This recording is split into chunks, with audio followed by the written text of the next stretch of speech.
I didn't have my poems with me when I first signed up, so I'll just introduce them as I go. I have 4 different poems I want to read today, and 3 of them are from other poets, and 1 is a poem that I wrote. First one that I want to read is from poet Maxine Kumin, and it's from her poem called Our Ground Time Here Will Be Brief, and it's also the cover of her book.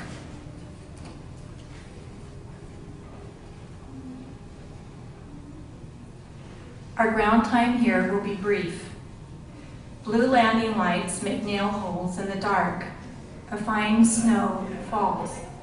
We sit on the tarmac, taking on the mail, quick freight, trays of laboratory mice, coffee and Danish for the passengers. Wherever we're going is Monday morning. Wherever we're coming from is mother's lap.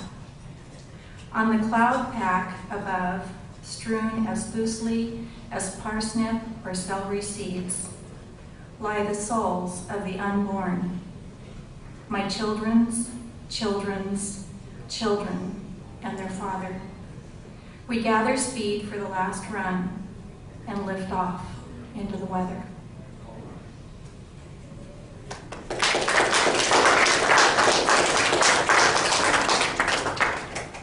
The next poem I want to read is from a poet named Ted Kooser, who has also been Poet Laureate of our nation. And it's kind of out of season, but it comes from a book of Valentine poems. And he started it by, in 1986, writing 1 poem and sending it out to 50 women. He had permission from his wife. And after 25 years, his mailing list had increased to 2,500 women who wanted his poem. So he decided that he'd put them in a book. And so this is from his book called Valentine's, and this is his poem called A Perfect Heart. To make a perfect heart, you take a sheet of red construction paper of the type that's as rough as a cat's tongue.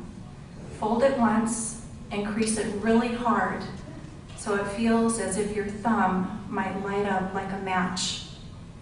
Then choose your scissors from the box.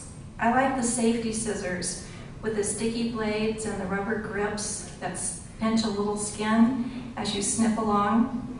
They make you careful, just as you should be, cutting out a heart for someone you love. Don't worry that your curve won't make a valentine. It will. Rely on chewing on your lip and symmetry to guide your hand along with special art. And there it is at last, a heart. A heart.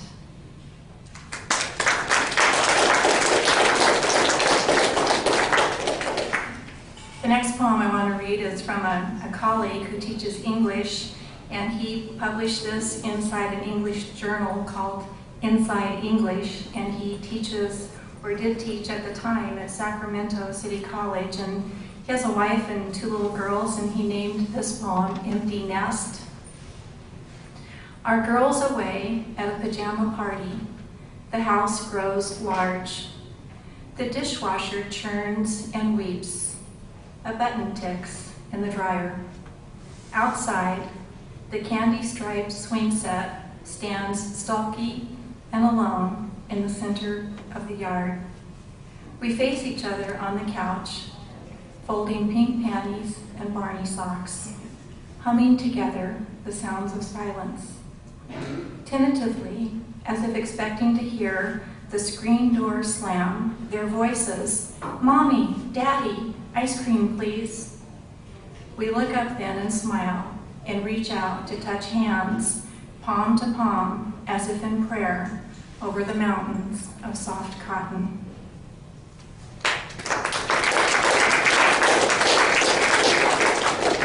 And then the last one is one that I wrote, and it's called Morning Musings. Morning Musings. Downstairs, chairs are robed like royalty. Large, colorful cotton towels cling loosely to white plastic skeletons, dried in formation, remnants of a gala gathering of wet grandchildren. This morning, the house seems huge.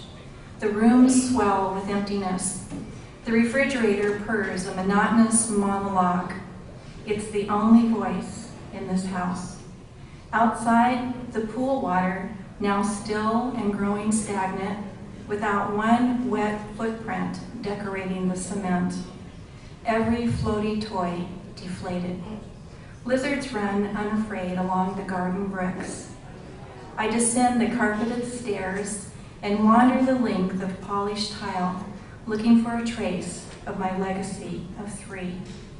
The only place I find life, feel their supple skin, see their youthful smiles, hear their juvenile jargon, is in the melody that lingers as I sit amongst these towels.